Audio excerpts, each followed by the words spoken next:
Bom, vou falar a respeito hoje de soluções, tá? Anatomia dos materiais, soro e eletrólitos, tá?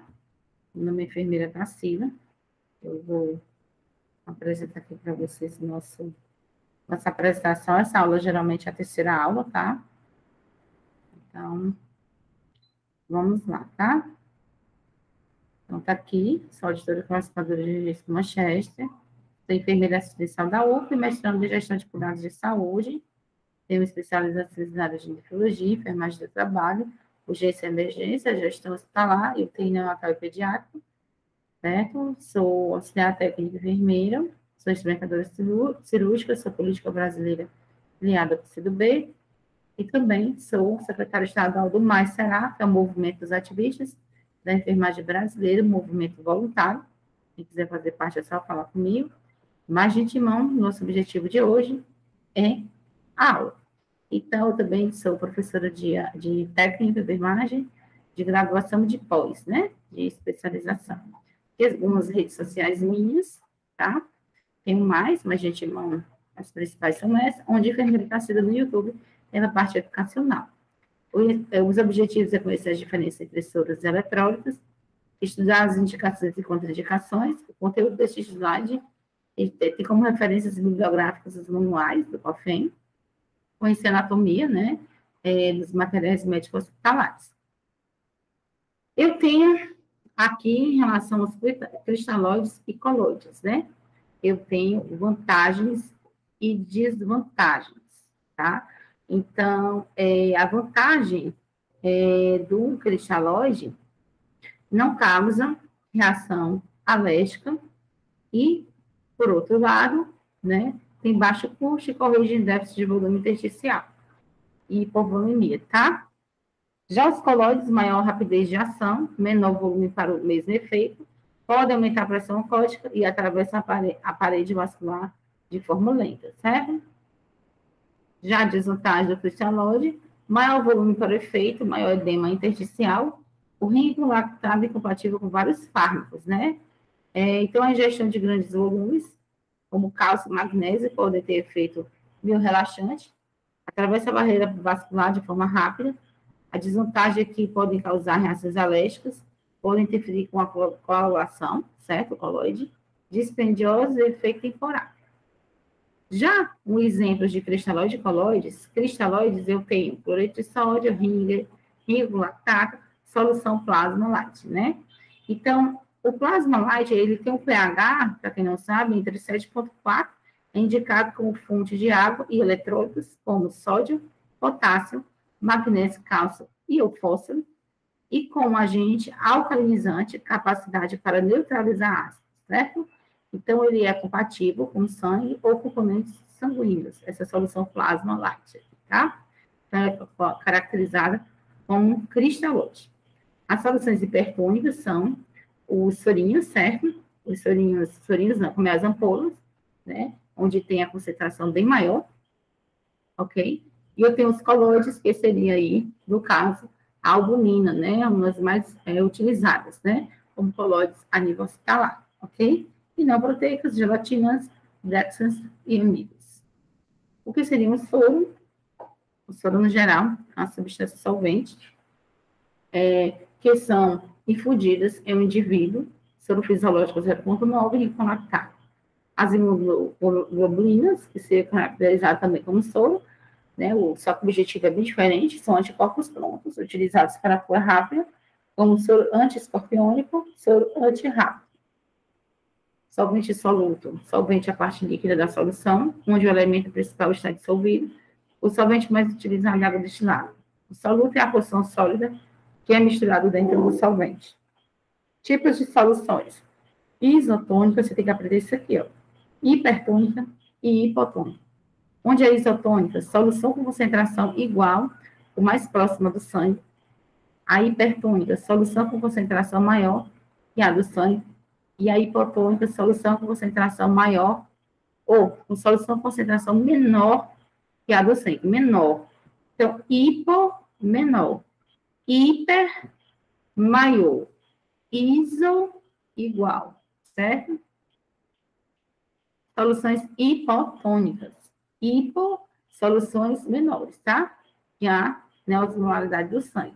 Então, ela é hipotônica por ser composição água destilada, apresentações de 5 ml, 10, né, 500, indicado para diluição de medicamentos, também tem de 20 ml, que eu já vi. Às vezes, é usado para efeito placebo intramuscular, mas isso aqui, gente, é com orientação médica, tá? Efeito placebo, eu vou enganar o paciente que ele está tomando aquela medicação, se ele está tomando, tá certo? Então, você está sendo administrado. Então, assim, tem que ter cuidado, porque isso aqui eu não posso fazer de qualquer jeito, não, tá? Cuidados os intravenosos. Então, uma vez, gente, já aconteceu em várias situações, eu já vi pessoas instalando esse tubo de soro, né? Em 2 situações eu já vi. Então, você tem que parar automaticamente, porque causa hemólise. Um tubo de soro desse aqui vai causar hemólise, né? Você pode matar uma pessoa só com uma água destilada. Então, quebra de hemácias, tá? Então, ela é utilizada para diluição de pequenos volumes de medicamento, tá?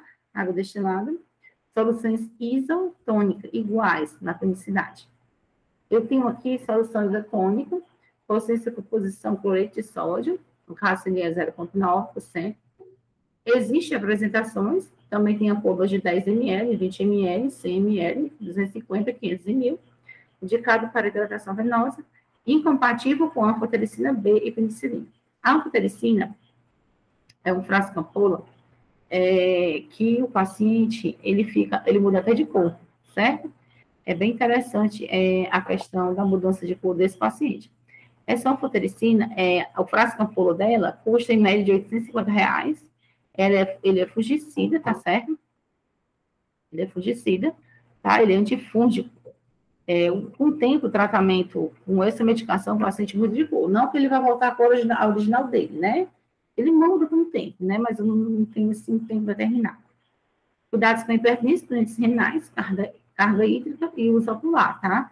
Tem que ter orientação a esses pacientes, né? 0,9%, tá? Eu tenho o glicosado a 5 e 10%, solução isotônica, tá? A 5%, e hipertônica a 10%, ok?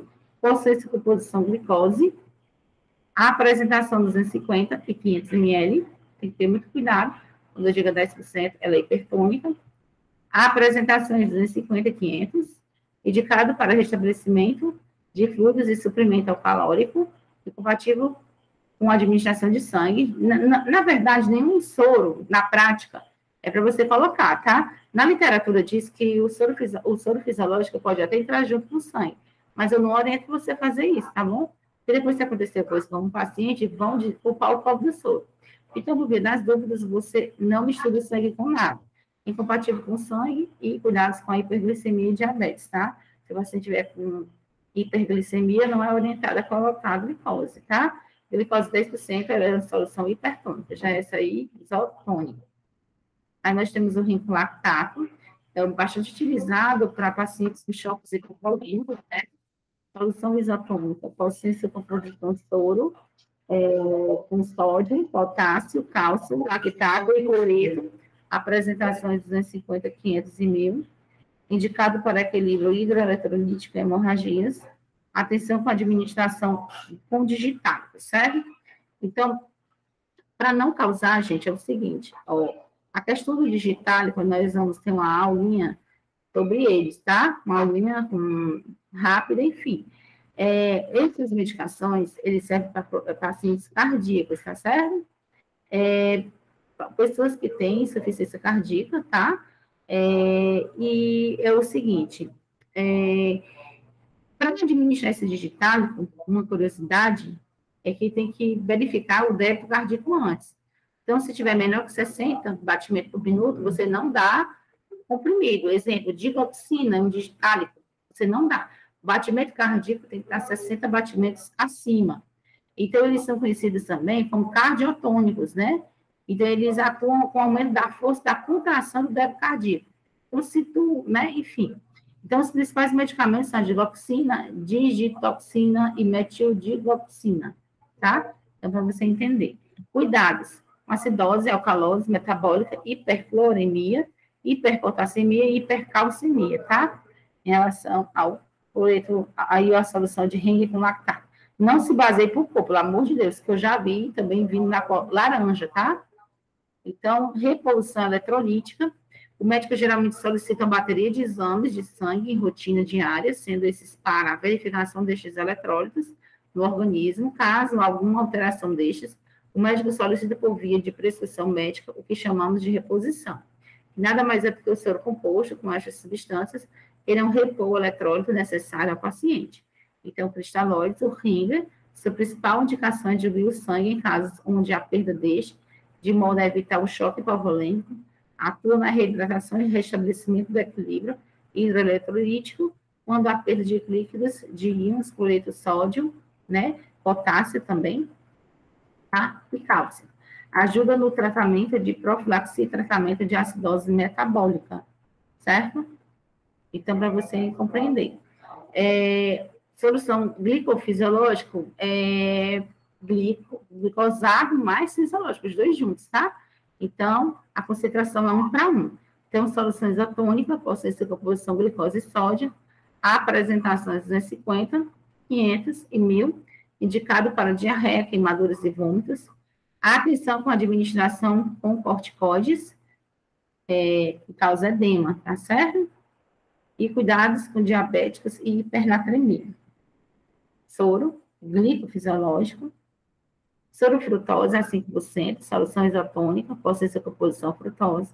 A apresentação de 500, indicado para hidratação venosa e energética, metaboliza-se mais rápido que a dextrose, e cuidados alérgico à frutose, intolerantes à glicose.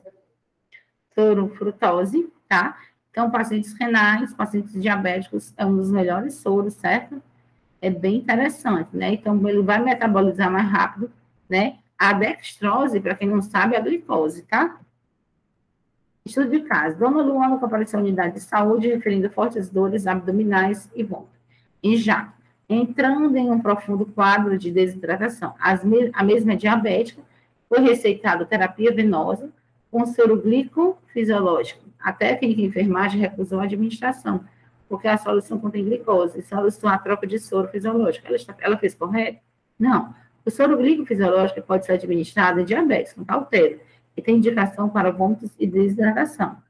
Aqui tem uma comparação entre os três principais soros mais utilizados, o cloreto de sódio, serve para choque, ressuscitação, desafio hídrico, transfusão sanguínea, mas a gente, na prática, não usa, tá? Alcalose metabólica, hiponatremia, cetoacidose diabética, usar com cautela em pacientes com insuficiência cardíaca, edema ou hipernatrêmicos. O rinho do lactato, desidratação, queimadas, perda de fluidos, certo? Grande perda sanguínea e hipovolemia. Contém potássio, pode causar hipercalemia em pacientes renais, então não é legal. Pacientes com doenças hepáticas não metabolizam lactato, então não é só para paciente renal, paciente também, né, com doenças hepáticas também não. O lactato é convertido em bicarbonato pelo fígado, no glicosado, perda de fluidos e desidratação, hipernatremia, solução tônico-hipotônica, quando dextrose, açúcar, é metabolizada, não usar na recitação, use cautelosamente em pacientes cardíacos e renais, certo? Aqui eu tenho uma comparação dos tipos de solução, a composição e a indicação, certo? Aqui tem bem direitinho, cada uma para você comparar, tá certo? Aí eu tenho aqui também algumas observações das soluções que são hipertônicas, tá? Tem a concentração e a observação também, tá? Soluções hipertônicas, eu tenho os eletrólitos, são substâncias que geram ânions e cátions no nosso organismo. O nosso equilíbrio, ele é ácido básico, certo? É o equilíbrio hidroeletrolítico que a gente fala. Seu desequilíbrio gera problemas para a saúde. Todos os órgãos do corpo possuem ação dos eletrólitos, são adicionados em soros ou água destilados. Então, eu tenho um soro fisiológico, porém, ele não é uma solução isotônica nesse caso, ele é a 20%, então é uma solução hipertônica a 20%, utilizado para repositor, né? Hidroeletrolítico, pode ser usado em choques hipovolêmicos, né? Em excesso causa tremores, flebite, inflamação da veia, sede, convulsões, cuidados com hipertensão pré-eclâmpsia, né? Que você vai aprender só da mulher. Tem uns sinais características na saúde da mulher, que é bem interessante a gente saber para a gente não fazer besteira. Então, a gente tem que conhecer bem o paciente, né? A gente não causar nenhum dano, né? Então, a gente tem que fazer aí as perguntinhas básicas. Caso o paciente não consiga responder, a gente, no caso, pergunta os transeuntes, os curiosos. Então, a pré-eclâmpsia, uma das características é a pressão alta, tem o suor excessivo nas mãos, nos pés, existe a proteína na urina que precisa ser verificada através de um exame de sumário de urina, tá certo? Então, ela geralmente aparece após a 20ª semana de gestação, certo? Então, pode causar complicações ao bebê, tá certo? Então, são sinais e sintomas perigosos, certo? Então, vamos lá, continuando aqui, né? Então, para você saber bem direitinho, tá? Então, vamos lá. Aqui tem que ter cuidado, eu fiz a comparação de um eletrólito para uma solução isotônica 0,9, hipertônica a 20%, os dois são cloreto de sódio, amarelinhas, não se baseie por cor, tá certo? Você tem que ler a 20% a 0,9, cuidado com o fabricante, ele pode trazer errado. Distúrbios de sódio, hipernatremia e hiponatremia, né? Então, alta concentração de sódio, hipernatremia, baixa concentração de sódio e hiponatremia. Na hipernatremia pode causar efeito, né, por baixo consumo de água, e na hiponatremia pode ser causado por excesso de água e cerveja. Pode ter uma doença de base. Os sintomas na hipernatremia, sede, agitação e fadiga, e na hiponatremia, náusea, cefaleia e confusão mental. Gliconato de cálcio, certo? Utilizado como repositor hidroeletrolítico, usado amplamente para tratamento de hipocalcemia e convulsões. Pode ser usado para neutralizar a overdose de magnésio, ingestão, certo? É interessante você saber isso aqui, certo? Então, o gliconato de cálcio, ele é usado para neutralizar a overdose de magnésio, gestantes. Em excesso, cria cristais na urina. Cuidado, contraindicado a pacientes renais. O paciente renal é bem delicado em relação à medicação, sabe? Hipercalcemia, distúrbio de cálcio, tá? Aí, quando está aumentado no sangue, a gente fala hipercalcemia, e quando está baixo no sangue, hipocalcemia. Então, que alta concentração de cálcio pode ser causada por hiperparatireoidismo e câncer, sintomas poliúria, nefrolitíase e desidratação, tá? Baixa concentração de sangue na hipocalcemia pode ser causada por excesso de água e cerveja, como a gente falou, e os sintomas aí, náusea, cefaleia, tá?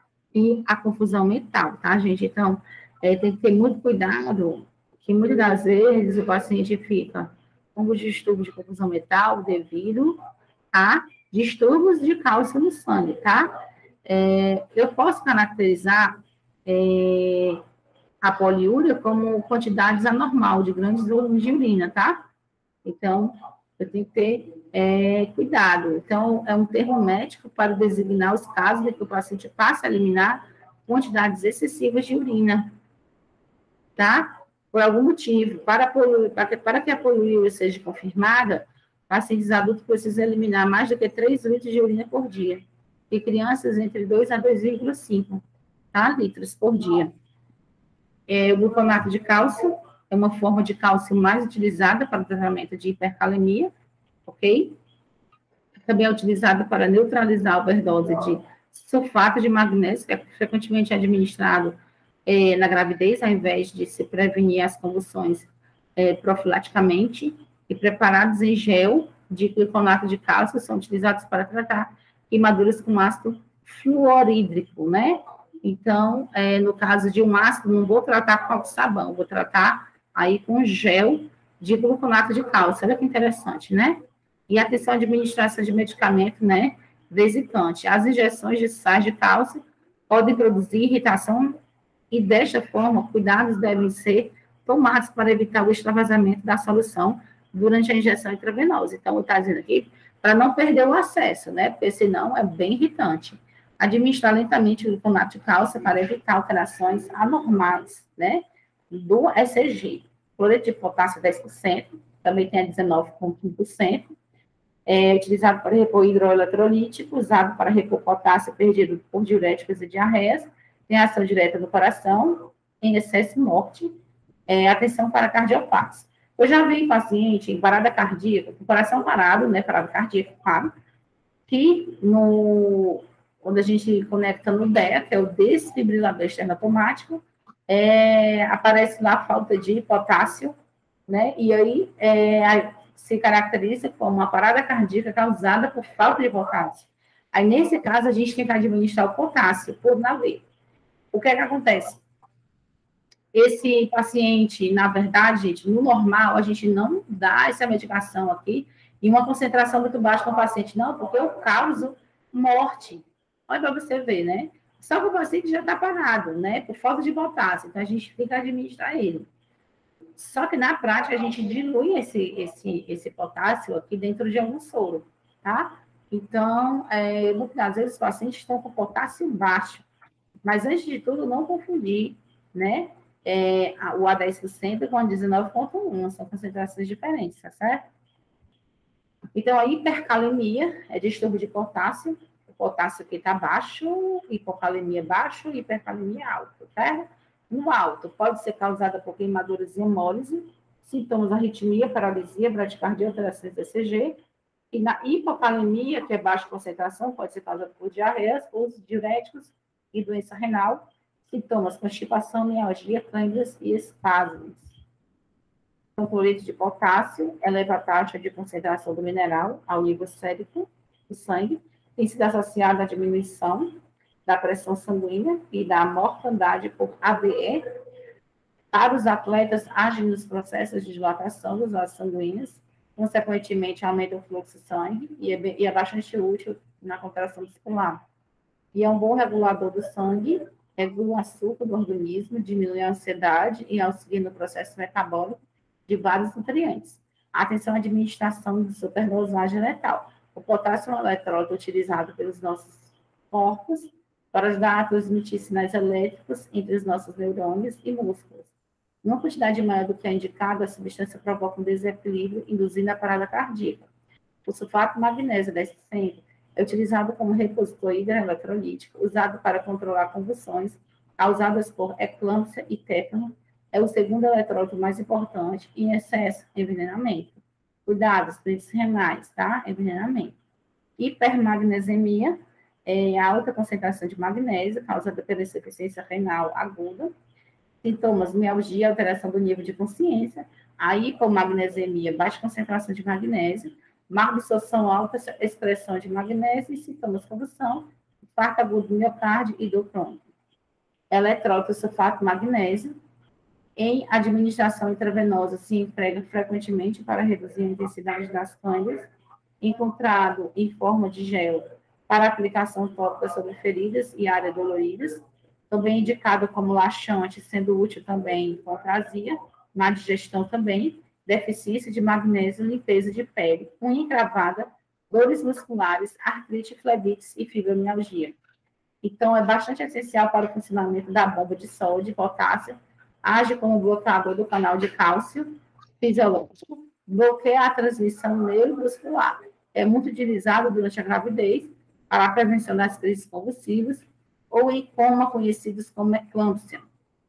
E pode ser utilizado também como broncodilatador, certo? Para a prevenção e essa exacerbação severa de asma. Eu já peguei muitos casos onde a gente inicia, principalmente criança, né? A gente inicia a bomba, né, de sulfato de magnésio nas crianças, né? Então, é bem interessante a gente saber que serve para várias coisas. No caso, gente, a pré-eclâmpsia, eu falo da pré-eclâmpsia, tá? Eu tenho que ter noção, é bem interessante. Ela tem edema, ela tem aumento de peso, né? Cefaleia, dor epigástrica, né? Na boca do estômago, não é do boca do estômago, é do epigástrico, vômitos, alterações na visão, dificuldade para respirar, né? Uma dispneiazinha, né? Enfim. Então, eu tenho que ter um certo cuidado, porque tudo que na mulher gestante é tudo diferenciado, sabe? De uma pessoa que não está gestante. Coisas assim que parecem banais, uma mulher que como é que se diz, que está gestante, né? Não é banal, certo? Então, vamos continuar. O reflexo patelar, vou já falar dele, é quando o martelo neurológico, né? Taylor, né? Toca de leve o tendão patelar, os receptores do músculo são estirados, ou seja, estimulados. O impulso nervoso viaja através do neurônio, aferente em direção à medula espinhal. O impulso nervoso viaja ao longo do neurônio eferente em direção ao músculo, né? E dá um reflexo. Então, aqui, sulfato magnésio contínuo, na asma grave. Na verdade, a gente tem que, né? A gente tem que registrar bem direitinho na etiqueta, tá? Então, dose, né? Por 4 horas, aqui maiores de 5 anos. Asma ameaçadora à vida, depois que foi feito tudo, não consegue resolver, então vai dar início ao sulfato. Asma grave sem resposta ao broncodilatador inalatório, ou apoio tentativo de sulfato magnésio em bolos sem resposta. Também bolos e medicação por uma vez. A eclâmpsia, eu tenho uma dose de ataque e eu tenho uma dose de manutenção, certo? Na mulher. A dose de ataque, ela pode ser EV e M, certo? Já a dose de manutenção, ela é intravenosa, certo? Só que ela pode também ser também intramuscular, mas ela é mais abordada na intravenosa, certo? A intramuscular pode ser feita caso não consiga, mas o ideal é que seja, né? Pode ser juiz, enfim, mas a prioridade é a EV. Atenção, avaliar a gestante antes e após o uso do sulfato. Durante a administração, a paciente deve ser monitorizada, somente administrar se houver reflexo patelar, a frequência respiratória maior ou igual a 16 e diurese maior que 100 em 4 horas, antes de usar sulfato de magnésio, certo? Solução injetável, hipertônica, estérica e aspirogênica, né? A indicação é indicada como fonte calórica e nutrição parenteral, atuando no tratamento da redução de carboidratos e fluidos, e a contraindicação é diante dos seguintes casos, como diabético, insuficiência renal, em pacientes com anúria, hemorragia intracranial e intraespinhal, e delírio tremens, né? Ou desidratação aguda não compensada. Não confundir, certo? No caso aqui, a glicose é 25% e a 50%, tá? Choque ou reação pirogênica, é reação do organismo aparecida quando é invadida por endotoxinas, micro-organismos que podem ser, por exemplo, bactérias. Ela é caracterizada por respostas agudas, como febre, calafrio, tremores, cefaleia, hipotensão, etc, tá certo?